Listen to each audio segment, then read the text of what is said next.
తెలంగాణ రాష్ట్రంలో విద్యార్థులకు పెండింగ్‌లో ఉన్న స్కాలర్‌షిప్పుల కోసం కొత్త కార్యాచరణ కూడా తీసుకున్నారు. గవర్నర్లు, ముఖ్యమంత్రి అలాగే డిప్యూటీ అందరిని కూడా కలిసి విద్యార్థుల ఈ స్కాలర్‌షిప్పులు పెండింగ్‌లో ఉన్నాయి. వాటన్నిటిని క్లియర్ చేయాలంటూ కూడా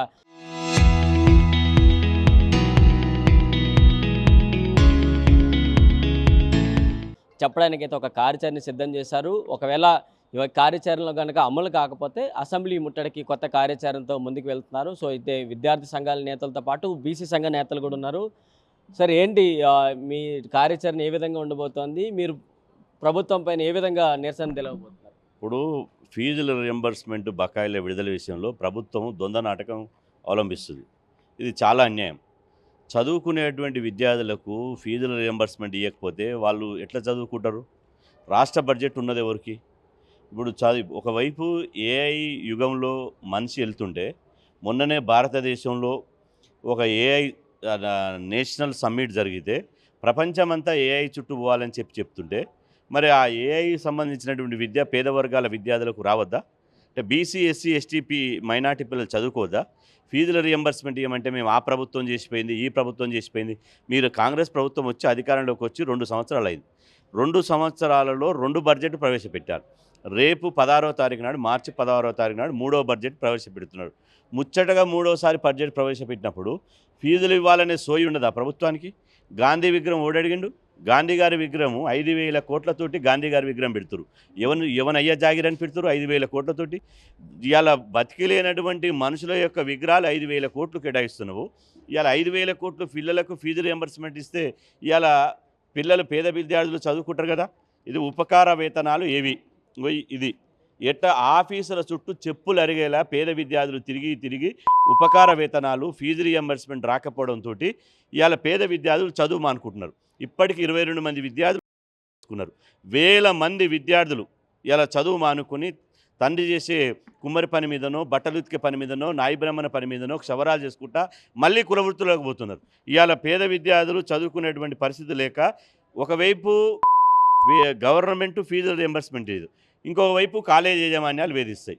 తెలంగాణ రాకముందు మేమే ఇవ్వాలి, బలిదానాలు మేమే ఇవ్వాలి. తెలంగాణ వచ్చిన తర్వాత ముఖ్యమంత్రి పీఠాల మీద మీరు కూర్చొని, బడ్జెట్ మీద మీరు కూర్చొని పేద విద్యార్థులకు ఎందుకు ఇయ్యరు? ఇగో సంక్షోభంలో బీసీ సంక్షేమం. ఇలా బీసీ సంక్షేమ శాఖ అనాథ సంక్షేమ శాఖ అయింది. 9,200 కోట్లు కేటాయిస్తే ఖర్చు పెట్టింది ఎంత?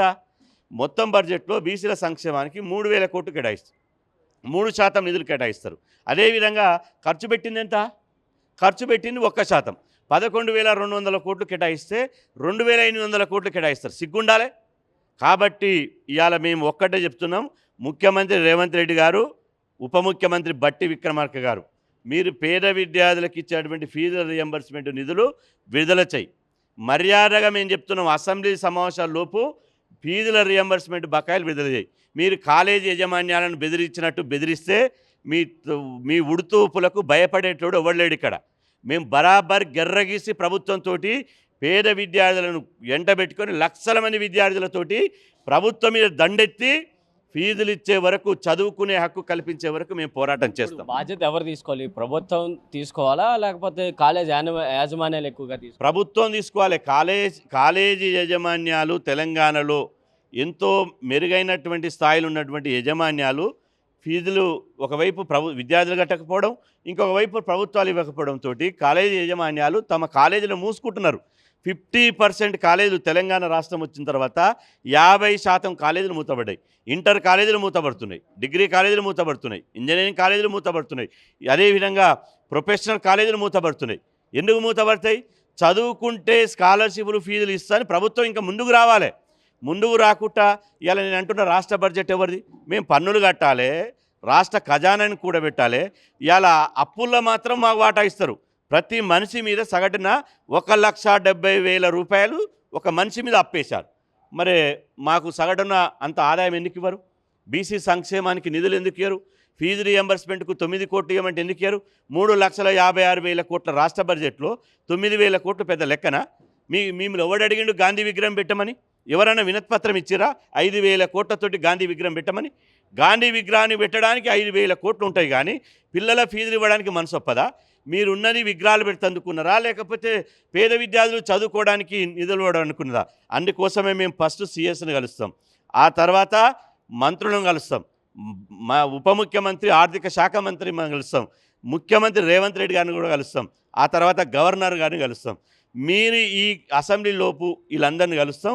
ఫీజుల రియంబర్స్మెంట్ ఇస్తే సరే, ఇవ్వకపోతే మాత్రం బరాబరి అసెంబ్లీని ముట్టడిస్తాం. ఇప్పుడు ఫైనల్గా ఇప్పుడు ఎగ్జామ్స్ జరుగుతున్నాయి, విద్యార్థులకు హాల్ టికెట్ ఇవ్వడానికి చాలా దగ్గర ఇబ్బందులు పెడుతున్నారు.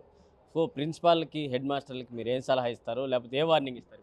ఇప్పుడు హాల్ టికెట్లు ఆపడం అనేది చట్టవిరుద్ధం.